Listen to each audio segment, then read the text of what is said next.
Hypersensibilité. Hier, je crois que c'était la fin d'une forme de cycle à l'intérieur de moi, où j'étais hyper sensible, euh, euh, hyper fragile. Euh, euh, oui, alors faut que je charge mon ordinateur parce que là, sinon, ça va couper. Désolé, j'ai pas du tout prévu ça. Je continue quand même l'enregistrement. Oui, je parlais donc d'une hypersensibilité euh, j'ai l'impression qui est assez, qui est quotidienne. Enfin, non, pas quotidien, mais qui m'arrive au moins une fois par an, et peut-être plus ou moins à la même époque. Euh, J'aime beaucoup l'Eurovision. Je me dis, qu'est-ce que ça a à voir? Ça n'a rien à voir. Il nous parle de l'Eurovision et il nous parle de sa hypersensibilité. Attendez, vous êtes trop patient là, trop impatient. Je vous explique. L'Eurovision, c'est donc un événement qui m'a pas toujours. À un moment, je voulais pas du tout regarder l'Eurovision. Bon, je me suis dit, c'est des chansons nulles. C'est nul. Et puis regarder des chansons à la télé, c'est nul. Et puis, il y a quelques années, peut-être il y a fait 4 ans maintenant, quelque chose comme ça, 3 4 ans, j'ai commencé à regarder l'Eurovision et j'ai découvert un spectacle super. Euh, et ça me touche beaucoup, toutes les chansons, cette énergie un peu, cette énergie européenne de la culture. Moi, c'est quelque chose qui me fascine et qui toujours pensé que la culture, elle va de pair avec, enfin que la politique va de pair avec la culture et on ne fait pas politique sans une culture. Sinon, les politiques ne s'insèrent dans la société que très peu et donc la culture est hyper importante. Et donc voilà, là c'est l'Europe élargie de la culture et je trouve ça fabuleux. Ça me dépasse parce que la toute première fois où j'ai été dans un bar gay à Paris, enfin même ailleurs, non, à Grenoble j'avais déjà été dans un bar gay. Euh, mais là, la première fois que je suis allé dans un bar gay à Paris, donc Paris, grande ville, plein de monsieur, ça fait peur. Eh bien, c'était pour l'Eurovision. Euh, et tu sais, je regardais chez moi tout seul devant mon écran, et puis un jour je me suis dit, ah, merde, il doit y avoir des diffusions dans des bars, un peu comme des matchs de foot, tu vois, qui sont diffusés. Et oui, il y avait des bars dans le Marais, des bars gays, qui diffusaient l'Eurovision. Je me suis dit, bah voilà, comme ça, moi je prends une bière, je vais gratter, il va y avoir du monde autour, je vais pas être seul comme ça, moi ça me fait du bien. Et je passais devant le bar, j'avais très peur. Et tous ces garçons là, oh là là là là, oh, mon Dieu, qu'est-ce qu'ils vont faire? Bon, et puis je suis passé, puis après je suis revenu. Ah non, ça suffit, j'ai fait demi-tour, je suis allé dans ce bar, commandé un verre, et je me suis posé là, et puis un peu chaque année maintenant j'y reviens. Donc c'est aussi pour ça que l'Eurovision ça me touche énormément. C'est que, c'est que ça me parle euh, intérieurement, c'est que c'est lié, tu vois, à une part d'acceptation de moi-même, voilà, et donc c'est assez incroyable, quoi. Et donc voilà, on vient de passer la période de l'Eurovision, là, on est mercredi. L'Eurovision c'était le week-end dernier, samedi dernier. Et toujours un peu après l'Eurovision, j'écoute quasi en boucle certaines musiques que je trouve touchantes. Ça me déborde, et je déborde d'énergie, d'envie, presque d'adrénaline. Et, et donc cette adrénaline, en fait,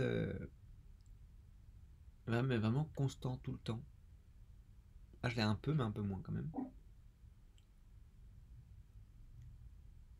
J'ai envie de sauter, j'ai envie de... Ouhou. Et, et donc hier, je pense que c'était un peu une sorte de contre-coup de tout ça. De vivre des émotions un peu fortes tout le temps, d'être hyper... ouais. Et finalement, une sorte de, je sais pas, une sorte de fatigue, pas du corps, mais un peu de l'esprit, je sais pas, de cette sorte d'adrénaline tout le temps. Le contre-coup, mais qui ressurgit dans une forme d'hypersensibilité. Et c'était. Dans ces cas-là, je me sens nul, je me sens faible, je me sens. Je doute d'absolument tout.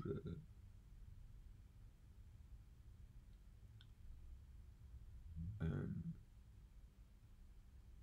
ouais. C'est lié, voilà, je fais le mixage. Il y a un mixeur qui va travailler pour moi pour terminer mon court métrage là. J'étais le voir hier. Et bon, il est charmant, ça c'est sûr. Il a un charme certain, tout ça. Enfin bon, au-delà de ça, c'est juste un garçon adorable en fait. Adorable. Il passe du temps euh, alors que je peux pas le rémunérer. Euh, le jour où il y a passé jusqu'à 2 heures, enfin plus tard, enfin, presque quasi toute la nuit. Il a dormi que 3 heures parce qu'il y a un problème de logiciel, tout ça. Plus pour cette fois-ci, je l'avais même pas payé parce que comme on n'avait pas réussi à faire ce qu'on voulait. Et donc c'est voilà un gars mais vraiment hyper rare, adorable, qui s'engage énormément.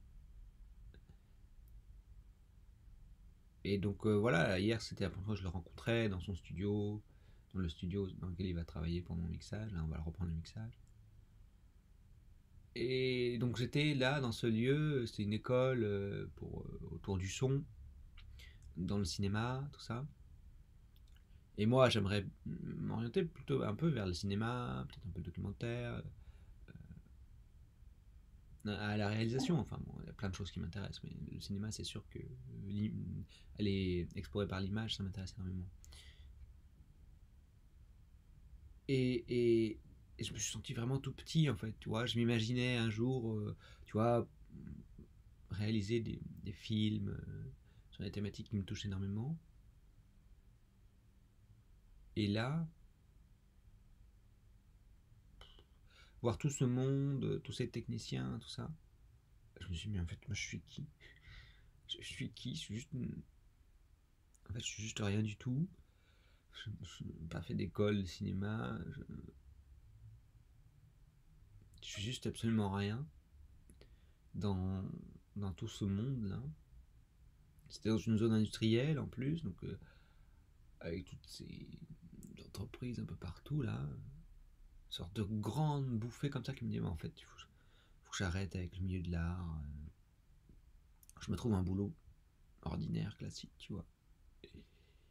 Et puis voilà quoi. Et donc voilà, il y a cette hyper sensibilité qui était là, qui dans un sens me faisait du bien. Je sens que ça se réveille. Le fait d'en parler, je sens que je retrouve un peu l'état dans lequel j'étais hier. Différemment, c'est différent, c'est pas la même intensité, mais il y a un petit fond de ça.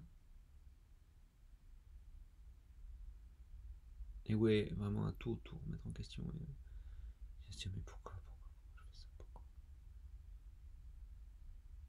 Je sais que c'est une richesse, euh, à l'hypersensibilité. Ça permet de, comme disait mon ami, ça me permet de voir des choses que d'autres ne voient pas. Et du coup de leur transmettre ces choses qui sont en général invisibles pour l'œil ou le cœur humain. C'est pour ça qu'on est touché par des films, parce qu'il y a des réalisateurs qui nous montrent des choses qu'on ne voit pas, qu'on n'arrive pas à percevoir pleinement, et ils nous le montrent, boum, plein écran, tout ça, et c'est hyper touchant. Donc je sais, c'est une force, mais c'est une grande faiblesse, enfin, pas une faiblesse, mais il n'y a pas que des points positifs, quoi. Genre, j'étais un peu content quand même d'être dans cet état-là, parce que ça faisait un moment que je n'avais pas été dans cet état-là, et que depuis le Covid et les confinements, le premier confinement était très difficile, euh, bah, j'ai débuté un peu les crises d'angoisse. Avant, j'en faisais pas du tout. Et là, j'ai commencé les crises d'angoisse, et ça me plaît pas du tout. C'est un truc que je maîtrise pas du tout dans mon corps, tu vois. J'ai longtemps été dans un état de tristesse, de solitude, tout ça. Ça, je se maîtrise. Ça va, je reste dans mon lit pendant 2 3 jours, je suis triste, au pire je pleure, je fais de la photographie ou je m'enregistre et puis voilà. Mais quand il y a des crises d'angoisse, faudrait que j'essaie de m'enregistrer ou me prendre en photo, tiens d'ailleurs, ça pourrait être intéressant. Je me sens complètement démuni, j'ai l'impression que quasi je vais mourir, enfin, tu vois, que je me sens faible, qu'il y a quelque chose de biologique là-dedans, alors que je sais que c'est juste cérébral. Donc voilà, retrouver cette forme d'hypersensibilité, une forme d'hyper-tristesse, ça m'a fait du bien en fait aussi paradoxalement.